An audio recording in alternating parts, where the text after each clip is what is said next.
The security camera blinked at me mockingly as I stood on my own front porch, still wearing my scrubs after a grueling 12-hour shift in the ear.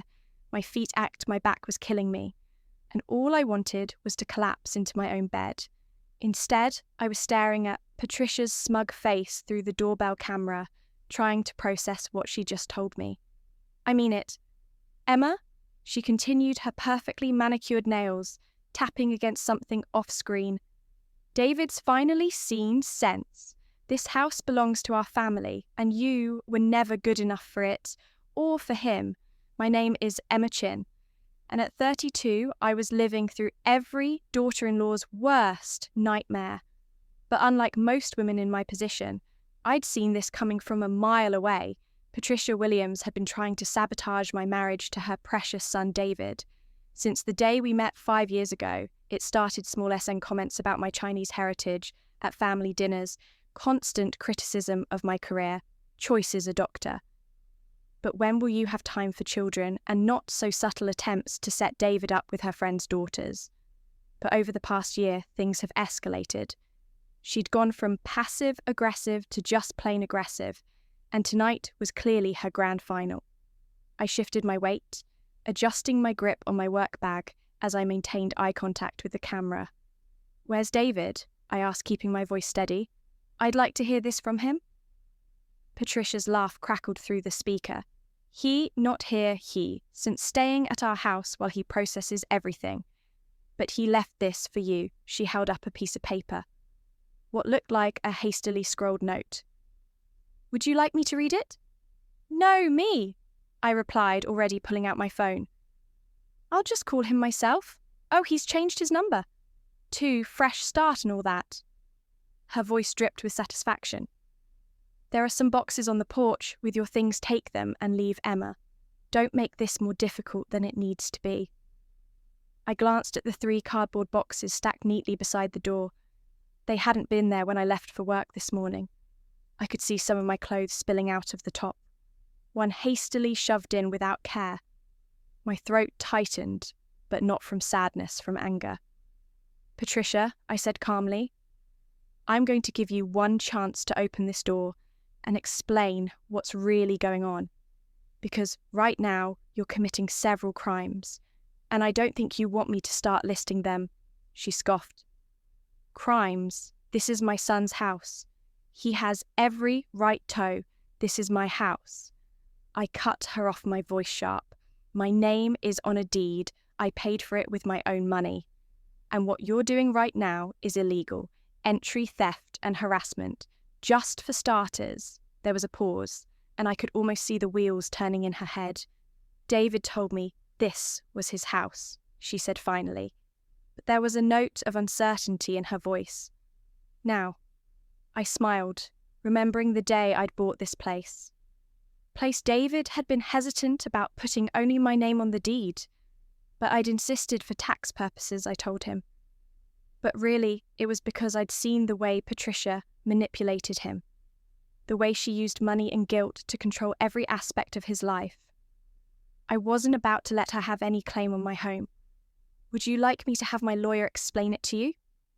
I asked, already pulling up Jennifer's number on my phone. "She'd be happy to walk you through exactly how much trouble you're in right now." "You're bluffing," Patria snapped, but I could hear the fear creeping into her voice. "David would never let you." "I'm not bluffing," I interrupted again, "and I'm done talking through a camera. You have exactly 30 minutes to open this door and get out of my house before I call the police. Your choice, Patricia." I turned and walked back to my car, settling into the driver's seat. My hands were shaking slightly as I pulled out my phone, but my mind was clear. I've been preparing for something like this ever since last Christmas, when I'd overheard Patricia telling David that he needed to man up and take control of his life. I started documenting everything. After that, every threatening text, every manipulative phone call, every surprise visit where she tried to catch me doing something wrong. I called Jennifer, my lawyer and closest friend since college. She picked up on the second ring. "Let me guess," she said. "The monster-in-law finally showed her true colours. She changed my lot claims. David's leaving me. I replied, watching the house. She's barricaded herself inside with some story about him staying with them while he processes everything. Jennifer's sharp intake of breath was followed by the sound of typing. Have you talked to David? Can't reach him according to Patricia. He's changed his number. I paused, a thought occurring to me. She's done something to him. Jen, this isn't like him. Want me to send the police? I considered it for a moment. Not yet. Give me 30 minutes to try something first. But stay on standby always, and Emma, be careful. Desperate people do desperate things. I hung up and started scrolling through my contacts until I found the one. I was looking for Mark Williams. David's younger brother picked up almost immediately. Emma, thank God, I've been trying to reach David all day. My heart sank. You can't get hold of him either. No. And Mum's been acting weird. She told me he was working late. But when I called the office, they said he never came in today. Mark's voice was tight with worry. What's going on? I filled him in quickly, watching as lights flicked on and off inside my house. Patria was clearly agitated, probably trying to figure out her next move. Holy, Mark breathed. When I finished, I knew Mum was losing it, but this is next level. Want me to come over, please? And, Mark, bring your key to your parents' house. I have a feeling that's where we'll find David. Mark met me outside my house 20 minutes later, his face grim as he took into the boxes on the porch. Patricia still hadn't emerged, though the security camera had gone dark. She probably figured out how to disable it. I called Dad, Mark said quietly, joining me by my car. He's staying out of it, his exact words. He ran a hand through his hair, a gesture so similar to David's that my heart ached. I'm so sorry, Emma. I knew Mum was unstable. But this, it's not your fault, I said, checking my F again, still. No word from David, ready to head to your parents' house. He nodded, twirling his keyring around his finger. You really think she's got him there? Where else would she hide him?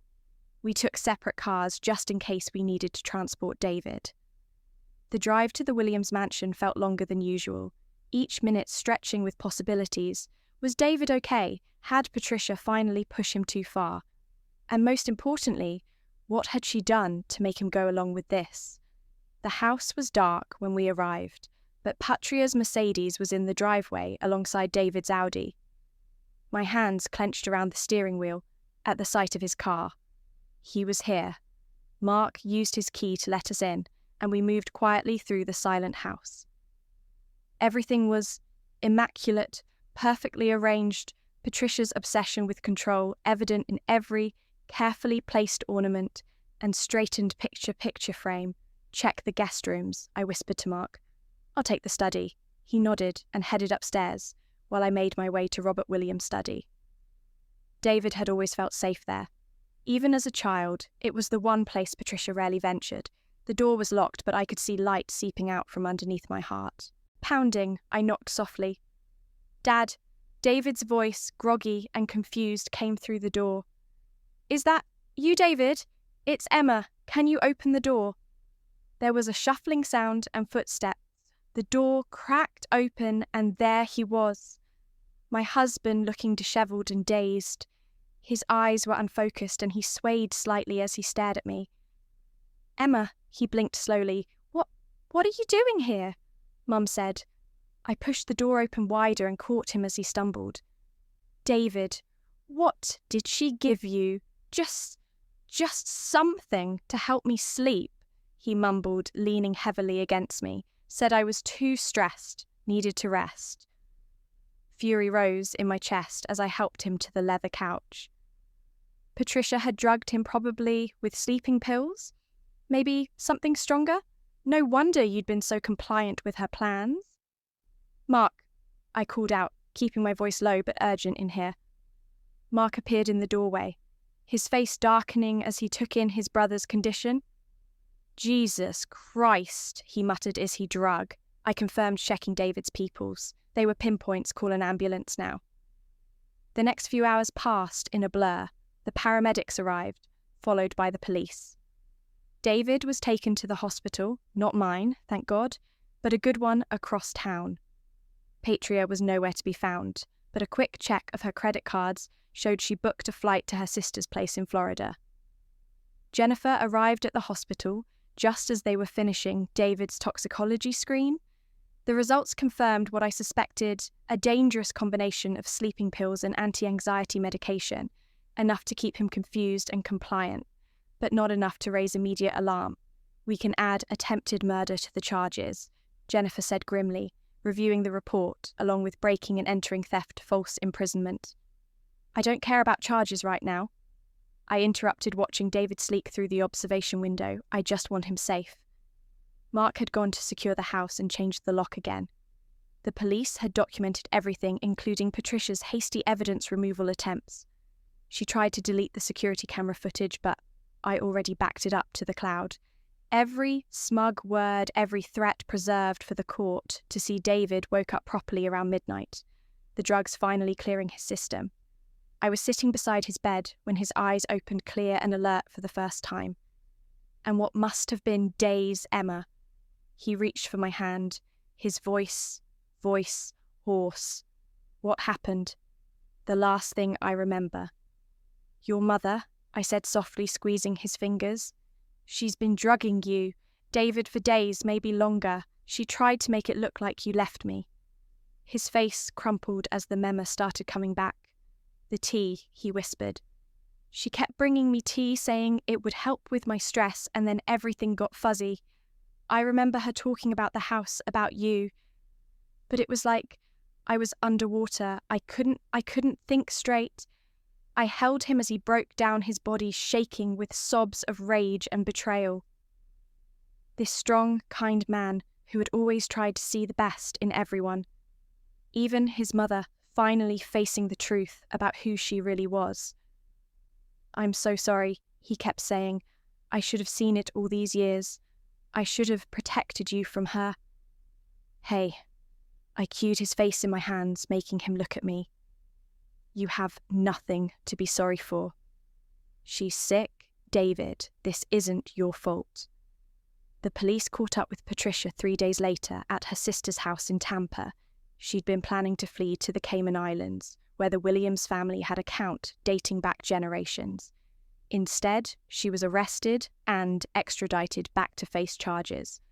The evidence was overwhelming, not just from that day, but years of documented harassment, threats, and manipulation.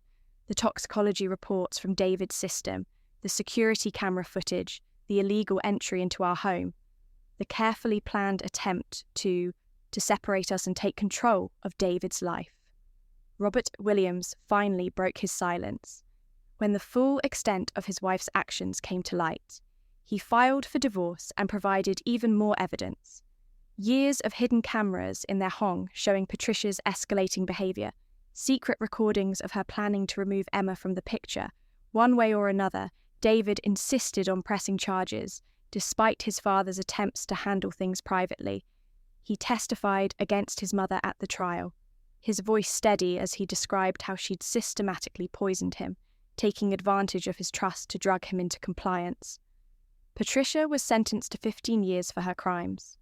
She looked smaller somehow as they led her away, her perfectly maintained facade cracking to reveal the desperate, controlling woman beneath. She couldn't even look at David as she passed him. The aftermath wasn't easy. David needed therapy to process the betrayal, to understand how his mother's manipulation had shaped his entire life.